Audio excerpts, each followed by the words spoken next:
5 ابواب میں کیا کیا گیا ہے؟ تقسیم کیا گیا ہے، یا 5 ابواب میں ڈیوائڈ کیا گیا ہے۔ اب ان 5 ابواب میں ٹوٹل 29 شعرا کا ذکر ہے۔ اس دور میں کس کا ذکر ہے وہ آپ کو یاد کرنے ہیں۔ جیسے پہلا جو دور ہے یا پہلا جو باب ہے اس میں کتنے شعرا کا ذکر ہے؟ اس میں 6 شعرا کا ذکر ہے، جس میں شروعات ہوتی ہے ولی دکنی سے۔ پہلا جو شاعر ہے وہ ہے ولی دکنی، دوسرا شاعر ہے شاہ مبارک آبرو، شاہ مبارک آبرو۔ اس کے بعد تیسرا ہے شرف الدین مضمون، شرف الدین مضمون۔ اس کے بعد شاکر ناجی، شاکر ناجی۔ اس کے بعد محمد احسن، اور چھٹا ہے یک رنگ، جس کو ہم لوگ کیا جانتے ہیں مصطفیٰ خان یک رنگ، یک رنگ۔ تو کل ملا کے یہ کیا ہو گئے؟ 6 شعرا ہو گئے جو پہلے دور میں ہے۔ اور پہلے کس کا ذکر ہے؟ پہلا ہے ولی دکنی کا۔ اسی لیے آب حیات میں محمد حسین آزاد نے ولی دکنی کو کیا کہا ہے؟ اردو شاعری کا کیا کہا ہے؟ اردو شاعری کا کیا کہا ہے؟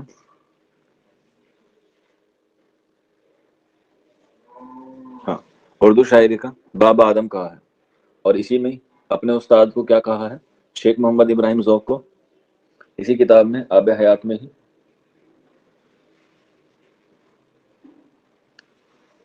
اردو نظم کا خاتمہ ذوق پر ہوتا ہے۔ ٹھیک ہے، ابھی ہم لوگ آگے پڑھیں گے۔ اور اردو کا چاثر بھی آب حیات میں ہی کہا ہے ولی دکنی کو محمد حسین آزاد نے۔ تو یہ پہلا دور میں 6 شاعر ہو گئے، ولی دکنی، شاہ مبارک آبرو، شرف الدین مضمون، شاکر ناجی، محمد احسن اور مصطفیٰ خان یک رنگ۔ اس کے بعد دوسرا دور شروع ہوتا ہے یا دوسرا باب شروع ہوتا ہے، جس میں کتنے شعرا کا ذکر ہے؟ 3 شعرا کا ذکر ہے۔ اور 3 کون کون سے ہیں تو لکھ لیجئے گا۔ شاہ حاتم، اس کے بعد دوسرا ہے سراج الدین علی خان آرزو، پورے نام یاد رکھ لیجئے گا، سراج الدین خان آرزو۔ اور اس کے بعد تیسرا ہے اشرف علی خان فغاں، اشرف علی خان فغاں۔ تو یہ کیا ہو گئے؟ 3 شاعر ہو گئے جن کا تعلق دوسرے دور سے ہے، شاہ حاتم، سراج الدین خان آرزو اور اشرف علی خان فغاں۔ اس کے بعد تیسرا دور شروع ہوتا ہے یا تیسرا باب شروع ہوتا ہے، اور اس میں کتنے شعرا کا ذکر ہے؟ اس میں 7 شعرا کا ذکر ہے۔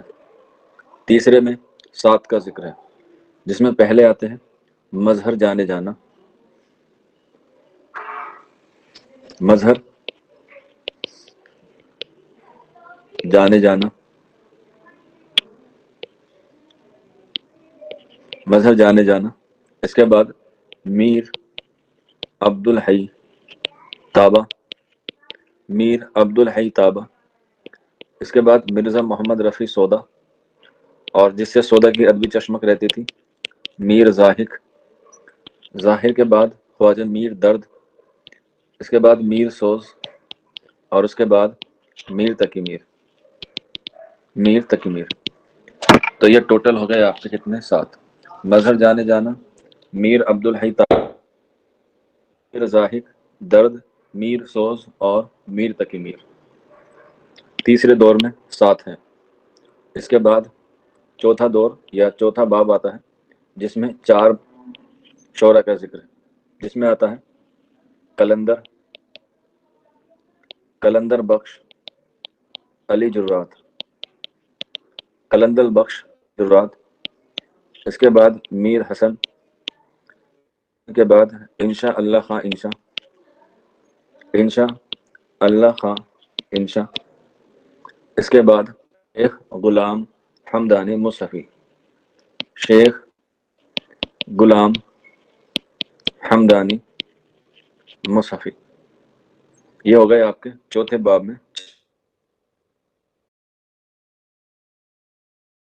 تابہ، یہ پورا نام ہے نازیہ صدیقی می۔ یہ 4 باب میں 4 شعرا ہیں۔ اس کے بعد لاسٹ 5واں باب ہے، اور اس میں جو ہے وہ سب سے زیادہ شعرا کا ذکر ہے 9۔ ٹھیک، سب سے زیادہ پوچھے تو 5ویں میں ہے، اور سب سے کم پوچھے تو دوسرے میں ہے 3۔ اب یہ 9 کون کون سے ہیں یہ آپ لوگ لکھ لیجیے گا. سب سے پہلے آتا ہے امام بخش ناسخ، امام ناسخ. اس کے بعد خلیق کا پورا نام ہے میر مستحسن خلیق. اس کے بعد شاہ نصیر، شاہ نصیر.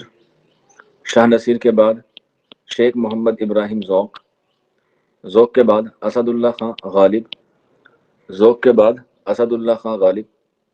اس کے بعد مرزا سلامت علی دبیر اور میر ببر علی انیس. ٹھیک ہے، یہ ہو گئے آپ کے 8. 1 2 3 4 5 6 7 8. ٹھیک ہے. جب اس کا پہلا ایڈیشن شائع ہوا 1880 میں تو اس میں 28 تھے، لیکن جب اس کا دوسرا ایڈیشن شائع ہوا 1883 میں تب اس میں ایک شعرا کو جوڑا گیا جس کا نام تھا مومن خاں مومن. تو اس بات سے آپ لوگ جو ہے وہ اسے یاد رکھ لیجیے گا کہ مومن خاں مومن کو دوسرے ایڈیشن جو 1883 میں شائع ہوا تھا. تو اس حساب سے ٹوٹل کتنے شعرا ہو گئے اس میں 29. اور یہ ہے آب حیات، اور یہ ان کی جو ہے وہ بہت مشہور تصنیف ہے محمد حسین آزاد کی. آئی ہوپ آپ کو یہاں تک ساری چیزیں کلیئر ہو گئی ہوں گی. یہاں تک کسی کو کوئی ڈاؤٹ ہو، کوئی کوئری ہو تو بتائیے. سبھی نے لکھ لیے آب حیات میں 29 شعرا کا ذکر اور ہر باب میں کون کون ہے. یہ ضرور یاد رکھ لیجیے گا کہ کم کس میں ہے اور زیادہ کس میں ہے. زیادہ 5ویں میں ہے 9 اور کم دوسرے میں ہے 3.